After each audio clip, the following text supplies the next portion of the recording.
Today I am going to tackle lecture of discrete mathematics, chapter number 3rd, relations, and today's topic is the equivalence clauses. We have already seen in our previous lecture what is the definition of the equivalence clauses. Okay, so according to your set, you write here every element in the form of the equivalence classes. So what do you mean by the equivalence classes? That means in case we find out the, for example, we have the 1, 2, 3, 4, 5 elements in a set A.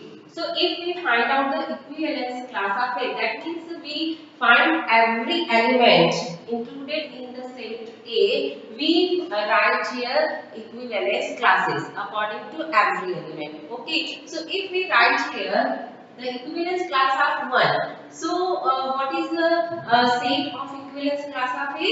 Related to every element. Okay, that means 1 related to in those elements we write here in the set of the equivalence class of 1. Okay, so this is the example of the equivalence classes. We are given in the set A 1, 2, 3, 4 and 5. Okay, here we are given in the relation. Relation already given in our question. 1, 1, 2, 2, 3, 3, 4, 4, 5, 5, 1, 2, 2, 1, 4, 5 and 5, 4. We are given in the relation according to our set A. Okay, so what is the condition for finding the equivalence classes? So always keep in mind, if we are finding the equivalence classes, so first we check the given relation is in the form of the equivalence relation. Okay, that means the relation satisfied all the three properties: reflexive, symmetric and the transitivity. Okay, so always keep in mind, you write here only this relation is satisfied all these three properties, then this relation is a equivalence relation, and after that you write here the every classes. Okay, but first we check here the given relation is equivalence relation or not. If a equivalent relation is not in the equivalence relation, so this we can find here the classes. Okay, so here the solution is, first we check here this relation is equivalence relation or not. Okay, so here we have the 1, 2, 3, 4, 5 elements. So first you check here 1, 1 reflexive, 2, 2, 3, 3, 4, 4 and 5, 5. That means all the relations are present here in the relation set. So all these elements are related to itself. That means for all A belongs to A related to A. Okay, that means reflexive property satisfied. Okay, that means reflexive property satisfied. Second one is what? This is the first. Second one is what? Second one is the symmetric property. Okay, so according to your relation set, if 1, 2 belongs to R, so according to symmetric what? 2, 1 is also belongs to R. That means if A, B belongs to R, then B, A also belongs to R. So here 1, 2 belongs to R. So 2, 1 also belongs to R. Okay. Next is 4, 5 belongs to R. So if 4, 5 belongs to R, then 5, 4 also belongs to R. That means what? This is a symmetric relation. Okay. So for all A, B belongs to R, then B, A belongs to R. That means we write here A related to B, then B related to A. That means what? Symmetric property satisfied. Okay, symmetric property is also satisfied. Got it? Third one is what? Third one is transitivity. Okay, so according to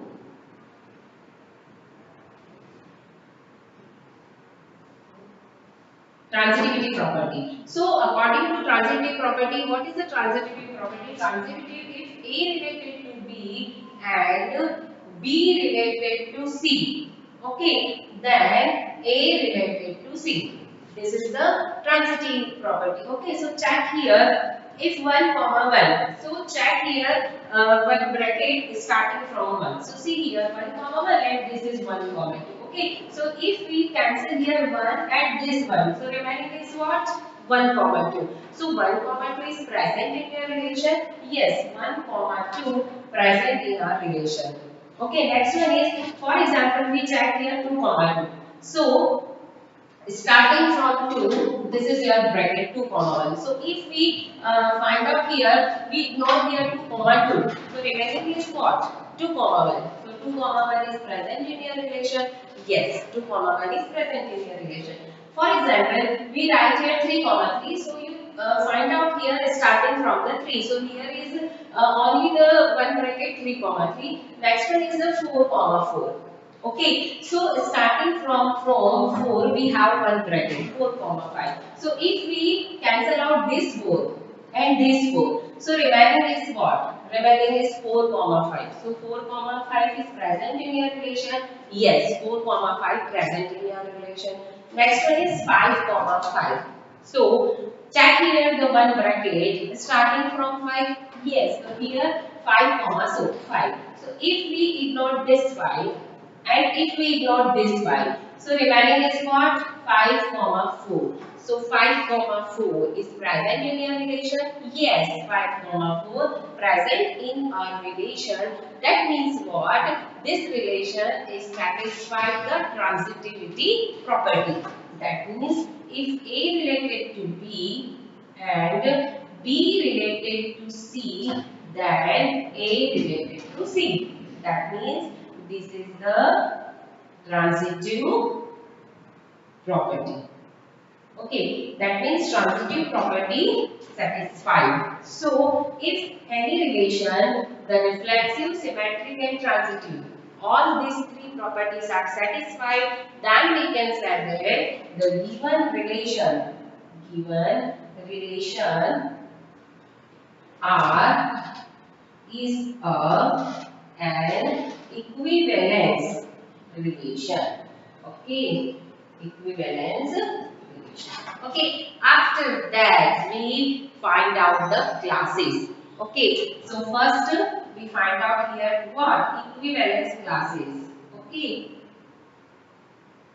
equivalence classes. So first we write here the 1.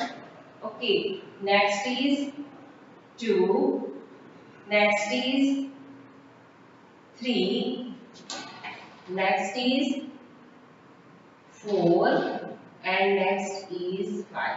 Okay, we find here the equivalence classes 1, 2, 3, 4, 5. So what is the process for finding the equivalence classes? If we find out the one element for equivalence classes, so check your relation set. So if you are in according to your relation set, you check here one related to which element. So one related to 1 and one related to 2. Okay, so we write here 1 comma 2. Got it? The process is what? If we find out the equivalence class of 1, so according to your relation set, you check here 1 related to 1 related to 1 and 1 related to 2. So we write here 1 comma 2. Okay, next we find the 2. The equivalence class of 2. Okay, so 2 related to 2.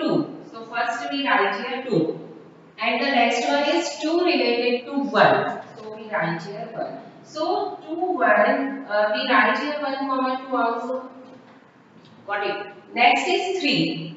So according to 3 related to only 3. So we write here the 3. Got it? Next is the 4. So according to 4 related to 4. And next is 4 related to 5. Okay, so we write here 5. Next, last is the equivalence class of 5. So 5 related to 5 and 5 related to 4. Okay, so here we write the 4 comma 5. Got it? So this is the example for finding the equivalence classes. Okay, so here the equivalence class of 1, the element is 1 comma 2, and equivalence class of 2, the element is also 1 comma 2. So we write here equivalence class of 1 is equal to equivalence class of 2 is equal to 1 comma 2. Got it? Next is 3. So 3 is the unit. So 3 is equal to what? 3. Okay. Next is what? 4. So 4 related to 4, 5. And 5 is also related to 4, 5. So we write here the equivalence class of 4 is equal to equivalence class of 5 is equal to what? Is equal to 4 comma 5. Okay, so we write here the equivalence class of 1, 2, 3, 4 and 5. Okay, so here we have the two conditions. Two conditions, that means what? Here all the equivalence classes, if we find out the union, so all the equivalence classes is equal to set A. So check here, A1 and 2 element is 1, 2. 3 class element is only 3 and 4 and 5 equivalence classes element is what? 4 comma 5. So if we find here the union, so we get the 1, 2, 3, 4, 5 elements, that means we get a set A. Okay. And the second property is what? If we find out the intersection of all the equivalence classes. This is the union of all the equivalence classes. So we find out here a union of all the equivalence classes is equal to set A. And the intersection of all the equivalence classes is equal to 5 antigen. Okay, that means here 1, 2, 3 and 4, 5 all are distinct sets. Okay, so here E1 intersection 2, intersection 3, intersection 4 and intersection 5. So is equal to what? Is equal to 5. So this is the condition for the equivalence classes. That means here if we find out the union that means what? Here we find out the, for example, here we write equivalence class of 1, union of 2, union of 3, union of 4 and union of 5. So we get the set A. Okay, and intersection of all the equivalence classes is equal to 1. Okay. So for the equivalence class of 1 and 2 is equal to 1 comma 2. Equivalence class of 3 is equal to 3 and equivalence class of 4 and 5 we have the 4 and 5 element, that is 1 and 2 same equivalence classes, 3 the different and 4 and 5 is also same equivalence classes. So we have the 3 sets, that means we can select 3 sets, 1 comma 2, next is 3 and next is what? 4 comma 5. Okay, so here 1 comma 2, that is this is your P1, this is your P2 and this is your P3. Okay, so we can say that this is a partition. Okay, this is a partition of the set A. Okay, so what is the condition? Condition is that if we find out the class of 1, 2, 3, union of 4 and union of 5 is equal to what? Set A. 1, 2, 3, 4, 5. Got it? And if we write here 1 intersection 2 intersection 3 intersection 4 and the intersection 5 is equal to 5. Okay, that means what? We have the 3 partitions. That means if we write here these two terms in the partition form, so P1 union P2 union P3 is equal to set A. Got it? And P1 intersection P2 intersection P3 3 is equal to 5. Okay, so this is the condition of the partition. That means according to your equivalence classes, with the help of equivalence classes, because of first we check here the given relation satisfied all these three properties, reflexive, symmetric and the transitive property. After that we can say that the given relation is an equivalence relation, and then we find the classes. Okay, so according to classes, we have different types of the sets. If two sets are equal, or you can say that similar, so you write here the only one type. Okay, so if you find out union of all the equivalence classes, so we give the set A, and the intersection of all the equivalence classes is equal to 5. Okay, so these different types of the set we denote here the P1, P2 and P3, and here we can say that this is the partition. Okay, so union of all the partition is equal to set A, and the intersection of all the partition is equal to 5. Okay, so you write here, that means P1, P2 union up to Pk is equal to what? Set A. And P1 intersection P2 intersection up to intersection Pk is equal to 5. Okay, so what is the definition of the partition? So the definition of the partition is, let capital A be a non-empty set.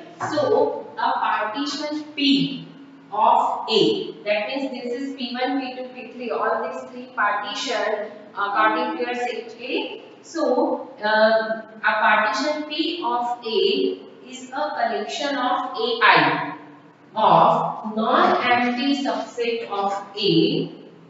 First one is what? A is equal to union AI, and AI intersection AJ is equal to 5 for AI not equal to AJ. That means each subset AI is called a block of the partition. That means what? What do you mean by this sentence?